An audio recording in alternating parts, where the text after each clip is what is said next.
My name is Michael, and for most of my life I thought fear was a luxury people made for stories. Fear, I believed, belonged to campfires and late-night texts, 2 movies with jump scares, and friends who liked to prank each other. I had never expected fear to move in next door. The building I rented that October looked harmless enough on paper.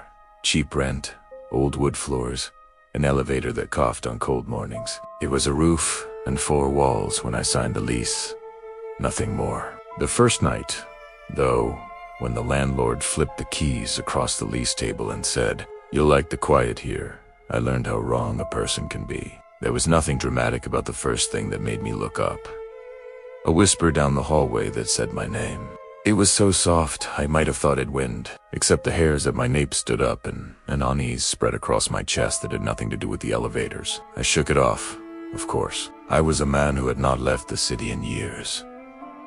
I laughed at superstitions, but the whisper came again and again, always when I fumbled for my keys or took out the trash. Michael, it breathed, like the building itself, trying to remember me. Across from my door, a unit had been slightly ajar from the first day, just a sliver of darkness showing through. At first, I thought it was a tenant who forgot to close up, but the door never opened during daylight. Night after night, it revealing itself like a mouth, slightly parted in sleep. The first time I saw the figure in that doorway, I almost missed it entirely. A silhouette at the threshold, too tall and too thin, arms that hung with an odd, puppet-like slackness. His skin seemed to swallow light, a sick, pallid tone that made the hallway's yellow bulbs feel bright by comparison. He didn't move at first. He stood and stared with eyes so dark they were almost absent, and when he smiled it looked like someone had carved the grin with a knife and stretched it a fraction too far. "You're loud," he said in that thin voice that didn't belong in the building, and the sound itself was less a sentence than a verdict. I told myself to leave, to go back to my apartment, to lock the door and imagine he was a man with grief. But the air felt heavier then, as if the hole had lengthened and I could feel his gaze on the back of my neck as I shuffled away. What followed was not a haunting in an obvious way. There were no specters crossing walls or items being thrown across rooms. Instead, the building became a clock, whose hands ticked for someone else, whose rhythm was designed to erode me. The noise began in patterns. 3 knocks. Pause. 3 knocks. A slow scrape along wood. The soft thud of something dragged along the floor. All of it timed to the smallest hour, 3 in the morning, as if that particular minute carved some permission for the world to whisper different things. At 3 a.m. always, a voice would thread itself through the floorboards and names would follow my name, whispered slow and wet, as if tasting the syllables. I sat in my bedroom wide awake 4 nights, listening to the house breathe and to the giving up of sleep. On a Tuesday, a neighbor, a woman who'd lived there for decades, told me the room across the hall had not been used for years. She mentioned a man, Richard, who had died there a long time ago, a story everyone else had softened into rumor. They said he had hung himself, that the time of his end was 3 a.m., and that he complained in the weeks before of being watched, of hearing things speak through floorboards. I should have laughed at the coincidence, filed it away with all the other urban myths. Instead, my apartment felt suddenly like someone else's story continuing through me. It wasn't a single moment that made me decide I couldn't stay. It was the cumulative small things, little betrayals. A picture tilted just enough to unsettle me, hair on my bathroom sink like someone brushed past. The sensation of being observed over my shoulder while I made coffee, though no shadow moved behind me. I tried to map the logic of the fear. The knocks might be pipes, the silence, the building settling, but the mind rebels when it wants an enemy. I began to bristle at night, to lock and double up doors that felt ineffectual, to stare at the gap across the hall and watch for movement that might be normal and hope to be wrong about it. One night I pressed my ear to the neighbor's door with a flashlight between my knees. I waited until the clock read 2:58, then 2:59. At 3, the sound rose. A rasping, like breath gone sour. It whispered my name from the other side of the wood as a thing that had been rehearsing the syllables in the dark. "Michael," it said. And the way it said it collapsed something in me. I had never known fear to be so intimate. It felt like a hand slowly closing around your throat through the wall. My battering instinct, the part of me that takes control in panic, told me to run, to call someone, to do anything plausible, but the building's noises had an insistence that made rational plans evaporate. The knocks came again, deliberate and languid as doomsday, and the handle of my door rattled at the same time. Whatever wanted in was patient. The handle never turned. Nothing entered. Instead, the house recorded my terror and replayed it for me until I could no longer tell day from night.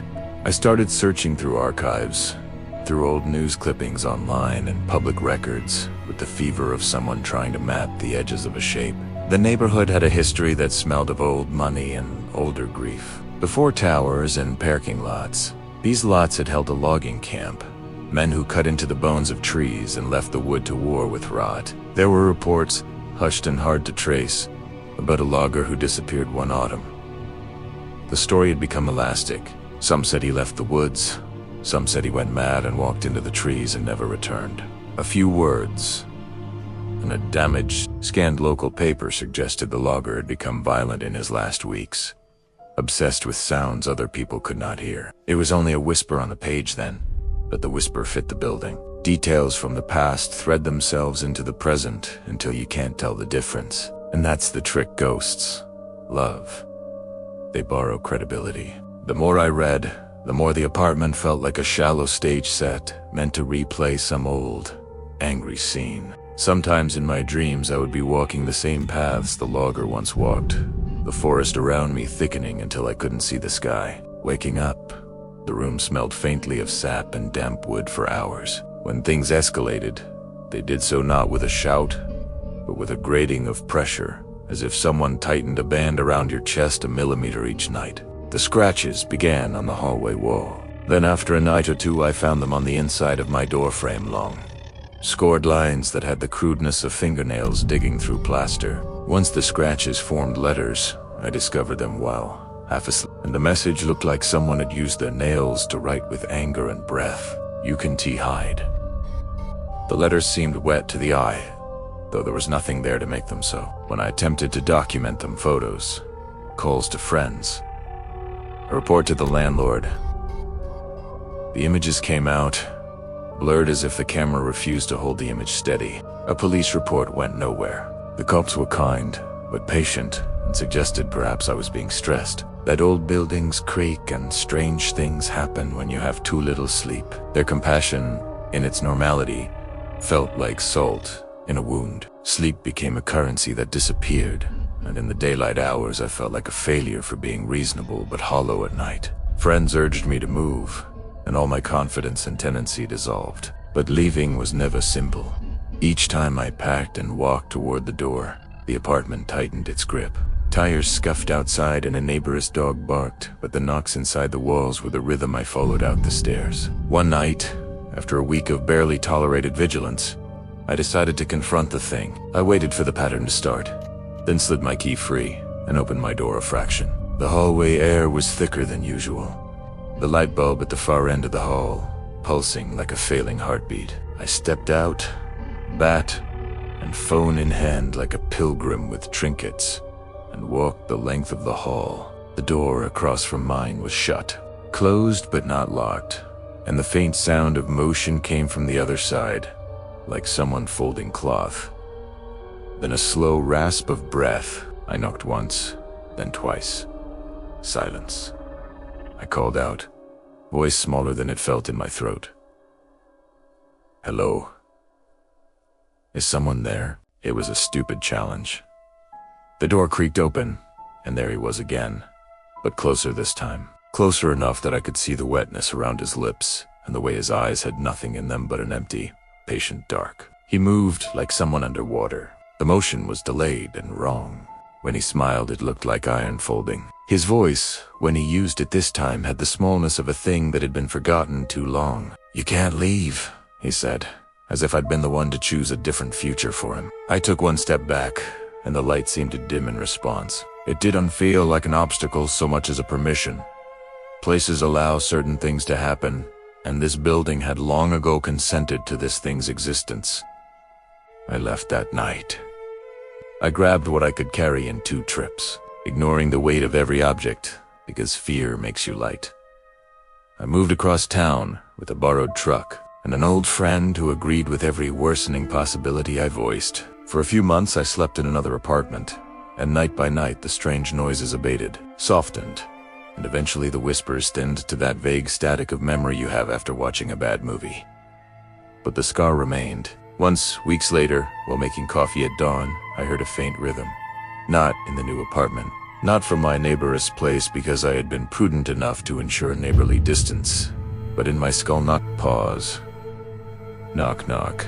The memory was so sharp, I dropped the mug. I moved, then, in such a way I had not when I first fled. I went to the window and pulled the curtains aside. The street was the same worn strip I had always known, gray and indifferent. I tried to convince myself the life I had chosen was a map I could redraw. That logic could push back the old stories, but the mind is a poor engineer when haunted. At times, in quiet hours, the voice returns like a splintered thread across a sweater. Michael. It moans now not from a threshold but from the edges of things that feel safe. From a ceiling vent, from the pipes, from the mattress seam. It says, you can't hide. I'll wait where doors meet the dark. If there's anything this whole thing taught me, it is that some terrors are ordinary. People turned wrong by circumstances. Grief, loss, a past that did not close. Some are older, harder to describe, the kind that borrow the shape of a person to find an anchor in the world. I don't know which this was. I only know the way he watched, the way the building permitted. And the evening I woke to find the last letter on the wall carved not by nails but by something that had been patient enough to learn how to leave a message. It read in a single, final line that wasn't even capitalized, as if to be gentle in its threat. I'll be back. I moved, as I said, and I changed numbers. I sleep beneath heavier quilts and leave lights on for longer. I started to learn how to talk over the noise in my head, naming things for what they were, to push them back. It's just wood settling. It's just a car alarm. But there are moments when the rationale cover slips, and in those moments the memory of that smile returns to wide and wrong. And I remember how small I felt on the landing with the bat, and how the man in that doorway spoke my name as if it had always been his to keep. If you ever hear a slow, measured knock at 3 in the morning, don't think yourself brave by opening the door. Some neighbors are not trying to borrow a cup of sugar. Some neighbors are not neighbors at all. Some things only need permission to come in, and once the house is given it, it keeps the key. When I got the job offer from a small town called Raywood, Montana, I didn't think twice. A man named Harlan Brooks hired me. His voice over the phone was firm, confident, straightforward. He said they needed a specialist in electrical systems because the town's old infrastructure kept failing. The pay was good, and I'd been wanting a change of scenery anyway. The closer I got to Raywood, the quieter the world became. The highway felt like it was leading me into a place where time had stopped. But when I finally drove into town, everything looked perfectly normal. People walking along the sidewalks, stores open. The sound of a compressor coming from a tire shop and a waitress in an old diner wiping down a table giving me a friendly nod. I even thought, what abandoned town? This place seems great.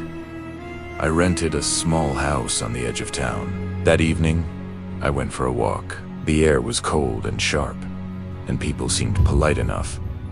But there was something off. I couldn't put my finger on it at first. Their movements were just a little too slow. Almost like their gestures were being replayed from memory, and they never spoke first. I'd say good evening, and after a 1-second pause, they'd repeated back to me in a voice that sounded like it had been recorded on an old tape recorder. I blamed it on exhaustion. New job, long drive. The next day, I went to the town hall to handle paperwork. The woman behind the desk sat perfectly still, and when I stepped closer, she lifted her head with a strange delay, like someone had tugged a string attached to her neck. I introduced myself and said I'd been hired by Harlan Brooks. She froze, her eyes widened not in fear, but as if someone had just turned them on. Then, without blinking, she said in a perfectly flat tone, "Your information will be processed." And she didn't speak another word. When I left the building, The doors closed behind me on their own, slowly, creaking. That evening I noticed there wasn't a single source of artificial light in the whole town except the moon. No street lamps, no lit signs even though they'd all been on earlier. But the people, the same people I'd seen walking normally during the day, now wandered the streets in slow, trance-like motions, staring straight ahead with empty eyes. I stood on my porch and watched a woman in a long dress move down the road, holding a bouquet of flowers. Suddenly she stopped and snapped her head toward me. Her face didn't change expression, but her mouth twitched once, twice, 3 times before she finally spoke in a hoarse, broken voice. "You see us too." Then she turned and continued walking like nothing had happened. Each day, the town felt less and less real. On the 3rd day, I went back to the diner where I'd seen the friendly waitress. She was standing behind the counter, same pose, same cleaning rag in her hand. She didn't move. I coughed loudly. Her arm began to lower, slow and jerky, the rag slipping from her fingers as if she wasn't controlling her muscles. Then she raised her eyes to me, slow, dead, hollow. Her lips moved silently for several seconds before she finally whispered, "You came for the job." It was the exact same voice, the exact same sentence I'd heard the first day, like she didn't know how to say anything else. I started searching for Harlan Brooks. No one reacted when I asked about him. Some people stared through me like I wasn't even there. I ended up in the town library. Dust covered everything. On a desk sat a single computer, old, ancient, but it was turned on. I typed his name. The first result shattered everything. Local veteran and business owner, Harlan Brooks. Died in a fire in Raywood in 1998. Other links said that Raywood was an abandoned town, destroyed after a catastrophic electrical failure. Structures remained, but the area had been uninhabitable for decades. Official population, 0. I refused to believe it. I ran outside and what I saw made my chest tighten. The houses that had looked warm and alive just an hour earlier were now blackened skeletons. The diner was nothing but a charred wall and twisted metal. The shops were ruins. Streetlights were ripped from the ground, and standing among the ashes were the same people. Or what had once been people. Figures with no real faces left. Some stood motionless. Others repeated the same gesture over and over again, their withered hands scraping at the air, and all of them in unison slowly turned toward me. Among them stood a man in a long dark coat, Harlan Brooks. I recognized him by his voice when he whispered, "You were supposed to help us. Bring the light back." Half of his face was burned away, but his eyes were alive, burning with something desperate and wrong. The people around him began to move toward me. The air grew freezing cold, like the bottom of a basement. I ran. No direction, no plan, just ran. Through the trees, through bushes, tearing at my clothes, branches hitting my face. I could hear footsteps behind me, dry grass crunching under feet that weren't fully human anymore. I didn't look back. I couldn't. When I finally reached the highway, I found my car and sped away as fast as I could. The last thing I saw in the rearview mirror was a dark figure standing beside the Raywood sign, slowly turning its head to follow my car with empty, burning eyes. It's been 2 weeks. I'm far away now, but every night, at the same time, the lights in my apartment flicker. Softly. The bulbs crackle faintly, and in the darkest corner of the room, I keep thinking, someone's standing there. And whenever I look up, the lights go out again. I know one thing. Raywood is dead. But the ones who stayed there are still searching for someone who can see them. And I'm terrified that they've already found me. There are stories people whisper. There are stories people forget the moment they hear them. And then there are stories so dangerous that even thinking about them feels wrong. This one was told to me by a man named Evan Carter, a restoration specialist from New Orleans, who worked on old paintings. A rational man. a skeptic. He hated anything related to the supernatural and would always say, "Art is just paint. The paranormal exists only in people's heads." That was before he witnessed something that should not exist at all. The story began with an offer he couldn't refuse. Evan was often hired by one of the city's biggest private galleries to evaluate paintings before auction. One day, the owner, Mrs. Hayden, called him in. "We have something," she said nervously. He approached a painting wrapped in a thick cloth that smelled of damp and something else that didn't belong in an elegant gallery. When he unwrapped it, he froze. It was just a hallway, realistic, long, gray, lit by wall lamps, yet there was a disturbing depth to it, as if it weren't painted but real, with something hidden in its far darkness. The artist was listed as unknown, dated 1913. When Evan asked why others refused to evaluate it, Hayden said the corridor sometimes changed shadows, angles, small details. He laughed it off, stared at the painting for a moment, and thought the corridor looked longer. But when he blinked, it was normal again. He blamed perspective tricks, signed the papers, and took it for a restoration decision he would regret. His workshop was on the 3rd floor. That night he heard scratching from the hall was slow, rhythmic, like a nail dragging on metal. When he returned to the painting, he noticed a dark patch deep in the corridor. Leaning closer, he realized it wasn't mold but a silhouette-like a distant human shadow. When he touched the canvas, the surface was smooth, and seconds later the silhouette vanished. The next morning, the corridor in the painting was longer. He compared photos.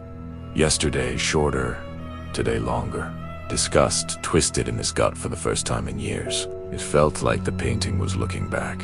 Later that evening, Evan found his workshop door slightly open, though nothing was touched. Approaching the painting, he froze. The silhouette was now twice as close. Tall, broad-shouldered, head tilted as if listening. Panic hit him, but he snapped a picture. Blinked and the figure was gone, both from the canvas and the photo. Then came a sound from behind the painting, like nails scratching the backside. He dropped his phone. The next day he demanded answers. Mrs. Hayter finally confessed. That artist had created 12 similar paintings. All had been purchased by different owners. All had vanished owners included, and this one was the 13th.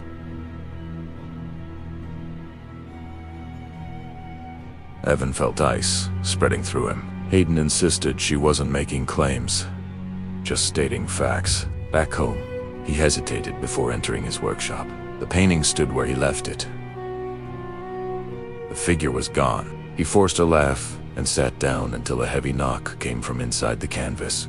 When he looked up, the figure was back, now standing beneath a lamp tall, arms hanging to its knees, head unnaturally elongated. Another knock. He covered the painting with a cloth, and the sound stopped. But as he turned to leave, he heard breathing from beneath the fabric. That night he woke to flickering light under the workshop door. He opened it to see the painting trembling, the cloth sliding off by itself, and a cold draft blowing straight from the corridor inside the artwork. The hallway now stretched dozens of meters deep. Something moved at the far end slowly, then faster, then too fast. The silhouette walked toward the frame. Evan tried to knock the painting over, but the figure was already close. It raised a hand-long, dark, fingers stretched unnaturally and pressed them against the inside of the canvas, leaving sharp marks on the surface. Evan screamed and hurled the painting to the floor. The shadow vanished. He decided to burn it. Out behind a rural house, he lit a fire and threw the painting in. As he'd burn it, footsteps approached behind him, heavy, slow, identical to the corridor creature. A tall shadow fell across the ground. Then the fire went out instantly. When the smoke cleared, the painting was gone. The shadow behind him breathed cold air onto his neck. Evan passed out. Neighbors found him sitting on the ground, staring blankly. Alive, but changed. He didn't speak for 3 days. When he finally did, he said only, "The corridor is open." In his workshop, the painting was gone, but a silhouette had been scratched into the wall long fingers. tilted head, stretched arms exactly like the figure in the painting. Evan never returned to work. He fears narrow hallways, flickering lamps, shadows on walls. But most of all, he fears the darkness behind him, because sometimes he hears footsteps, and he knows whatever was inside Gallery 13 is now in the world. It found a way out, and it's searching for those who stared too long.